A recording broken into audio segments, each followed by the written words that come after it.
आज की वीडियो में कक्षा 10 विज्ञान चैप्टर 9 प्रकाश का परावर्तन तथा अपवर्तन। इसमें आज हम पढ़ने वाले प्रकाश का अपवर्तन। इससे पहले जो वीडियोज मैंने बनाई हूँ उसमें प्रकाश का परावर्तन और दर्पण ये सब खत्म हो चुका है। तो आज शुरू करेंगे प्रकाश का अपवर्तन। अब देखिए प्रकाश का अपवर्तन होता क्या है।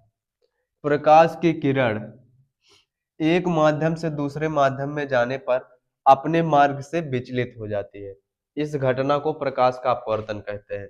जब प्रकाश की किरण एक माध्यम से दूसरे माध्यम में जाएगी तो अपने मार्ग से विचलित हो जाएगी। इसी घटना को क्या कहते हैं? प्रकाश का अपवर्तन। इसको मैं चित्र के माध्यम से समझाता हूँ तब ज्यादा समझ में आएगा। अब आगे देखिए इसमें क्या लिखा है। यदि प्रकाश की किरण विरल माध्यम से सघन माध्यम जैसे वायु से कांच में जाती है तो वह अभिलंब की ओर झुक जाती है, परंतु यदि प्रकाश की किरण सघन माध्यम से विरल माध्यम जैसे कांच से वायु में जाती है तो वह अभिलंब से दूर हट जाती है। तो इसको मैं चित्र के माध्यम से एक बार समझाता हूँ तब ज्यादा समझ में आएगा। मान लीजिए ऊपर क्या है? विरल माध्यम। क्या? विरल माध्यम। विरल माध्यम वह माध्यम होता है जहां प्रकाश तेजी से चलता है। मतलब जहां प्रकाश तेजी से चलता है उसे कहते हैं विरल माध्यम। तो जैसे वायु हो गया विरल माध्यम। इधर क्या है? सघन माध्यम। इसलिए यहाँ पर ऐसे दिखा रहे हैं सघन माध्यम, यानी कि जहां प्रकाश धीमी गति से चलता है वो होता है सघन माध्यम। मान लो क्या है? सघन माध्यम।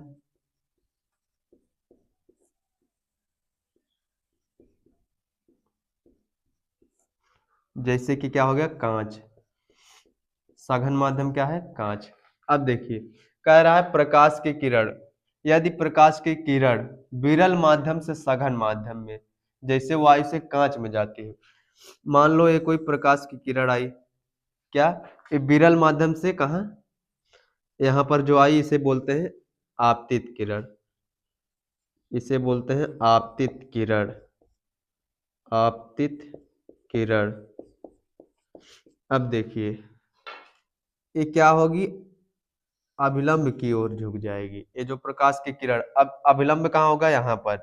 अभिलंब कहाँ होगा? यहाँ पर सीधे क्या होगा? अभिलंब होगा एक। इसको मान लेते हैं यम, इसको मान लेते हैं यन। अभिलंब ये हो गया।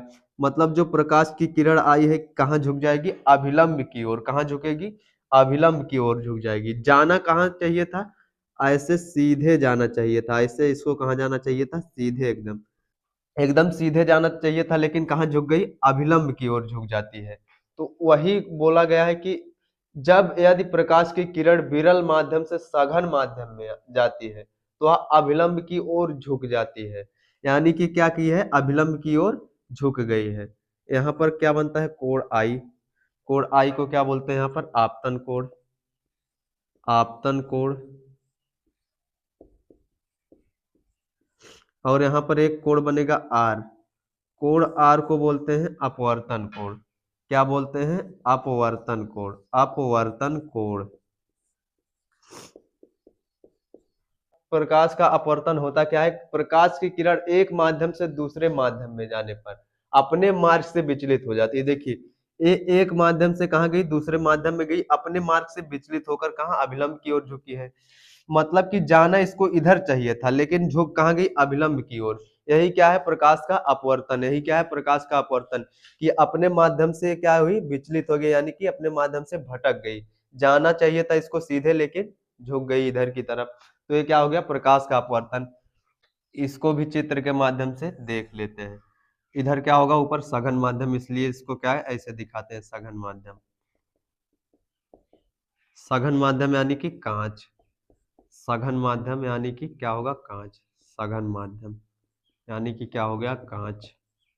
उसके बाद नीचे क्या होगा? विरल माध्यम यानी कि क्या? वायु। जब प्रकाश की किरण सघन माध्यम से, मान लो प्रकाश की किरण आई सघन माध्यम से कहा? विरल माध्यम में जाती है तो वह अभिलंब से क्या होती है? दूर हट जाती है। कहाँ? दूर हट जाती है। अभिलंब कहाँ होगा? यहाँ पर। यहाँ पर ये क्या होगा? अभिलंब। इसको मान लेते हैं यम, इसको मान लेते हैं यन।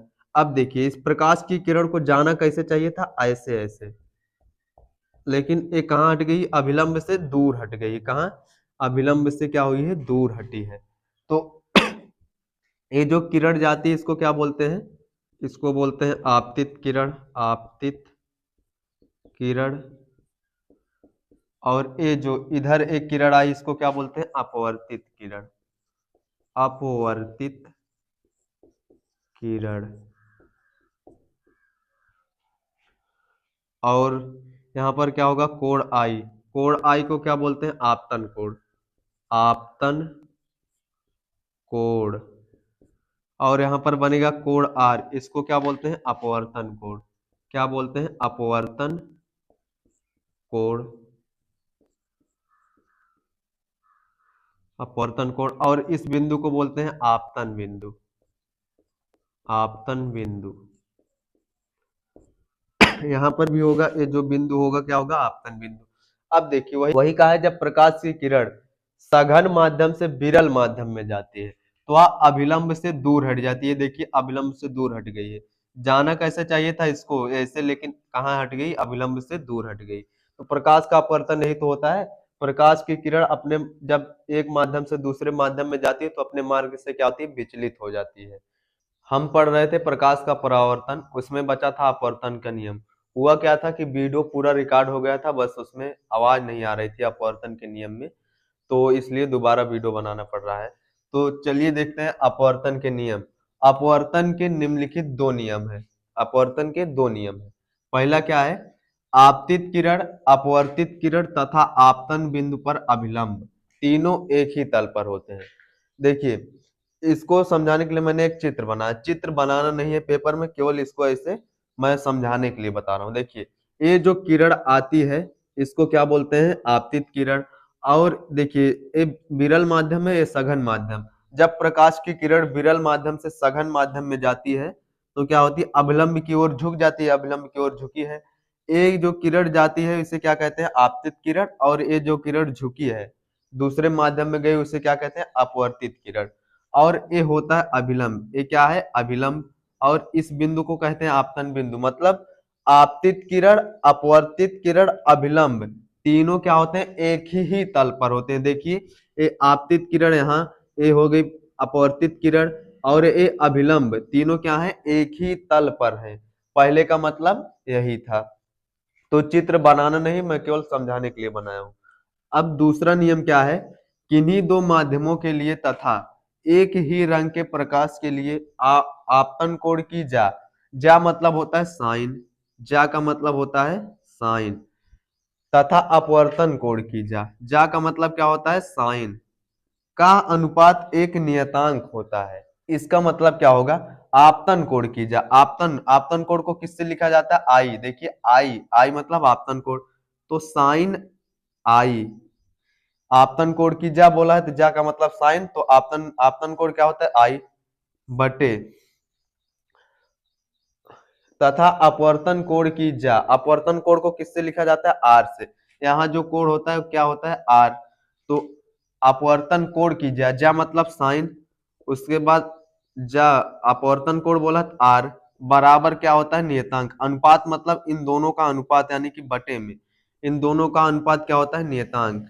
यही हमसे कह रहा था, यही कंडीशन बन गई। आपतन कोण की जा तथा अपवर्तन कोण की जा का अनुपात, दोनों का अनुपात क्या होता है? एक नियतांक। ये था दूसरा नियम। आपको अगर किसी नए टॉपिक पर वीडियो चाहे तो कमेंट में जरूर बताइएगा। मिलेंगे किसी नए वीडियो के साथ।